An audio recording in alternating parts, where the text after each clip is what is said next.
오늘 우리에게 주신 말씀은 요한복음 16장 1절에서 15절의 말씀입니다. 오늘 우리에게 주신 말씀은 요한복음 16장 1절에서 15절의 말씀입니다. 제가 가지고 있는 성경 신약 174면에 있습니다.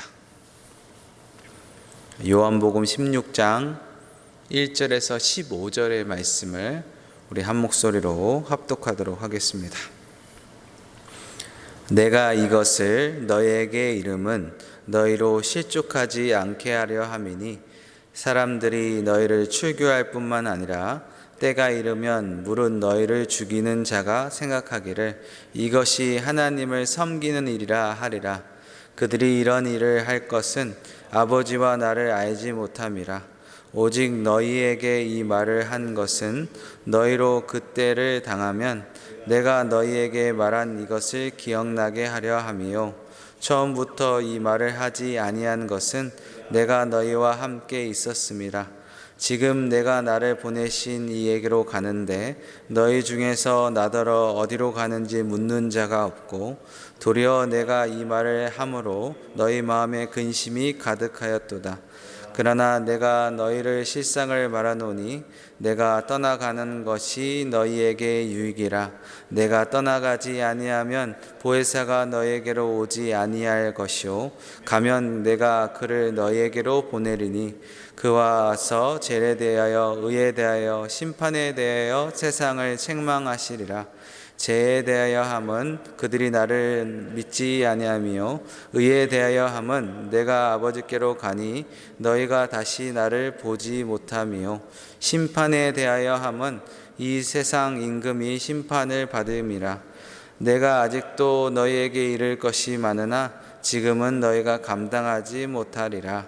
그러나 진리의 성령이 오시면 그가 너희를 모든 진리 가운데로 인도하시리니 그가 스스로 말하지 않고 오직 들은 것을 말하며 장래의 일을 너에게 알리시리라. 그가 내 영광을 나타내니 내가 그것을 가지고 너희에게 알리겠습니다. 무릇 아버지께 있는 것은 다 내 것이라. 그러므로 내가 말하기를 그가 내 것을 가지고 너희에게 알리시리라 하였노라. 아멘. 세상이 너희를 미워할 것이라는 언지를 제자들에게 하신 이유가 있습니다. 그것은 1절 말씀을 보시면 내가 이것을 너희에게 이름은 너희로 실족하게 하려 함이라 않게 하려 함이니 라고 되어 있습니다. 이미 예상한 고난은 이겨낼 수 있습니다. 왜냐하면 그 고난을 객관화해서 볼 수 있기 때문입니다. 그리고 그 고난을 이겨낼 때 오는 축복을 알고 있기 때문에 견뎌낼 수 있죠. 그러나 예수님의 말씀은 그 고난이 조금 더 심각한 수준까지 고난이 전개될 수 있음을 말씀하십니다. 오늘 본문 2절을 보시죠. 사람들이 너희를 출교할 뿐만 아니라 때가 이르면 물은 너희를 죽이는 자가 생각하기를 이것이 하나님을 섬기는 일이라 하리라. 지금까지 출교 이야기가 몇 번 나온 적이 있습니다. 그러나 이제는 죽음을 당할 수 있다고 말씀하고 계시는 것이죠. 그리고 그들을 죽이는 사람들은 이것이 하나님을 섬기는 일이라고 생각할 거라는 것입니다. 박해를 하는 사람들이 그 정당성을 획득할 때 그 박해는 더욱더 잔인해지고 자비가 없어집니다. 예수님을 죽일 때도 그들은 그렇게 생각했습니다. 우리가 이 일을 하는 것이 하나님을 위한 것이다 라고 말했던 것이죠. 예수님의 제자들을 죽일 때도 그들은 그렇게 생각했을 것입니다. 그런 그들에게 조금의 자비도 동정심도 기대할 수 없습니다. 예수님의 제자들은 하나님의 이름으로 죽임을 당한 것이죠. 이 말씀은 사도 바울에서 그 말씀에서 드러나는데요. 사도 바울은 이렇게 고백하고 있습니다. 디모데전서 1장 13절을 제가 읽겠습니다. 내가 전에는 비방자요 박해자요 폭행자였으나 도리어 국류를 입은 것은 내가 믿지 아니할 때 알지 못하고 행하였음이라. 3절에 나오는 예수님의 말씀 그대로죠. 3절에 그들이 이런 일을 하는 것은 아버지와 나를 알지 못함이라 라고 말하고 있습니다. 그러니 이것은 이상할 것이 없다는 것이죠. 그들이 제자들을 박해하는 것은 몰라서 그런 것이니 당연한 것이라는 것입니다. 그래서 우리가 기도할 것은 박해를 잘 이겨낼 수 있도록 기도하는 것뿐만 아니라 그들의 무지 속에서 벗어날 수 있도록 하나님과 예수 그리스도를 알도록 우리는 기도해야 합니다. 사도 바울처럼 예수님을 만나서 지금까지 그가 알고 있었던 모든 지식이 배설물같이 까고 고백하고 오직 그리스도를 아는 지식이 가장 고상하다고 인정하도록 우리는 그들을 위해서 기도해야 합니다. 예수님이 이 말씀을 하시는 의도는 4절 말씀처럼 제자들로 하여금 때를 당하면 예수님께서 제자들에게 하신 말씀을 기억하도록, 그래서 고난을 잘 견뎌낼 수 있도록 하신 것도 있지만, 제자들은 예수님이 떠나가실 것이라는 말씀에, 그리고 그들도 예수님처럼 고난을 받았다는 그 말씀에 바짝 긴장하지 않을 수가 없었던 것 같습니다. 그 분위기를 5절에서 잘 말씀하고 있는데요. 지금 내가 너를 보내신 이에게 가는데 너희 중에서는 나더러 어디로 가는지 묻는 자가 없고. 예수님의 이 심각한 말씀에 이들은 아무런 반응을 하지 않습니다. 마치 그들이 어떤 반응이라도 하면 그 말씀이 현실이 되지 않을까라는 두려움 때문에라고 생각할 수도 있고요. 아니면 지금 현실을 부정하고 있는 것이죠. 그 마음을 모르실 리가 없는 예수님은 매우 현실적인 대안으로 그들을 위로하시는데요. 그 위로가 바로 7절에 나옵니다. 보혜사 성령님이 오심을 약속해 주시죠. 7절을 제가 읽겠습니다. 그러나 내가 너에게 실상을 말하노니 내가 떠나가는 것이 너에게 유익이라.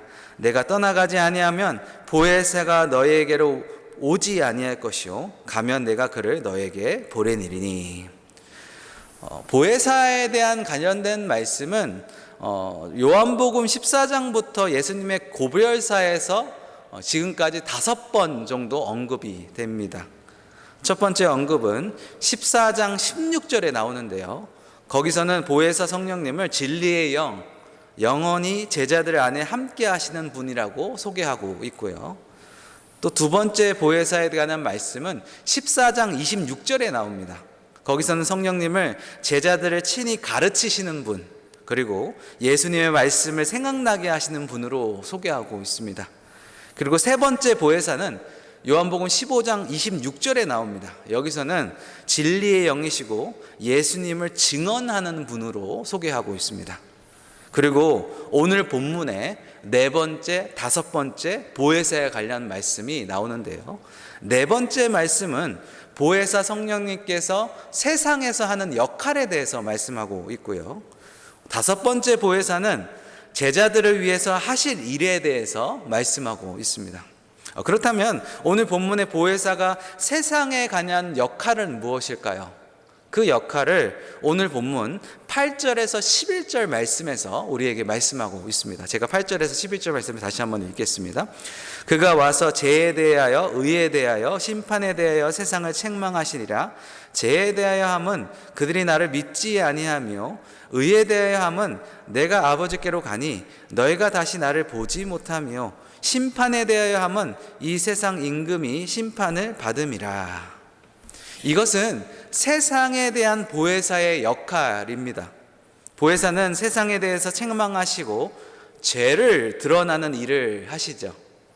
사도행전 2장을 보면 성령 강림 사건이 일어나는데 베드로가 성령의 충만함을 받고 설교하는 장면이 나옵니다.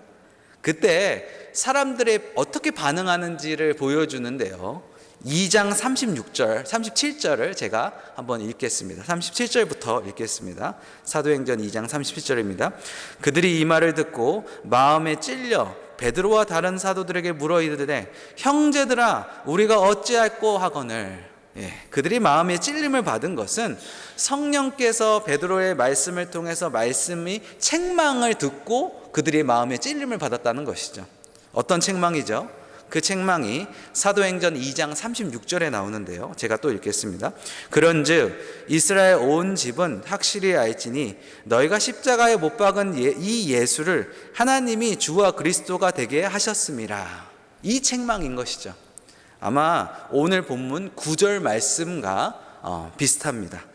9절 말씀에 이렇게 말하고 있죠. 죄에 대하여 함은 그들이 나를 믿지 아니하며. 이 말씀은 또 15장 요한복음 15장 22절의 예수님의 말씀과도 같죠. 15장 22절의 말씀이 이렇게 나와 있는데요. 내가 와서 그들에게 말하지 아니하였더라면 죄가 없으려니와 지금은 그 죄를 핑계할 수 없느니라. 그들이 예수님을 믿지 않는 것에 대한 죄를 책망하시는 것이죠. 10절에 의에 대한 책망도 마찬가지인 것 같습니다. 세상의 사람들은 의를 이야기하지만 그들이 말하는 의는 참된 의가 아닙니다. 오직 예수 그리스도께서 말씀하시는 의가 참된 의라는 것이죠. 예수 그리스도께서 부활하시고 승천하심으로 증명하시고 계십니다. 베드로가 한 말과 같죠. 이 예수를 하나님이 주 그리스도가 되게 하셨느니라. 같습니다. 11절에 성령님은 또한 심판에 대해서 말씀으로 세상을 책망하시는 분이라고 말씀하는데요. 이것은 또 베드로의 설교와도 비슷함을 우리가 볼 수 있습니다. 사도행전 2장 20절 말씀을 제가 읽겠습니다. 또 내가 위로 하늘에서는 기사를 아래로 땅에서는 징조를 베푸리니 곧 피와 불과 연기로다.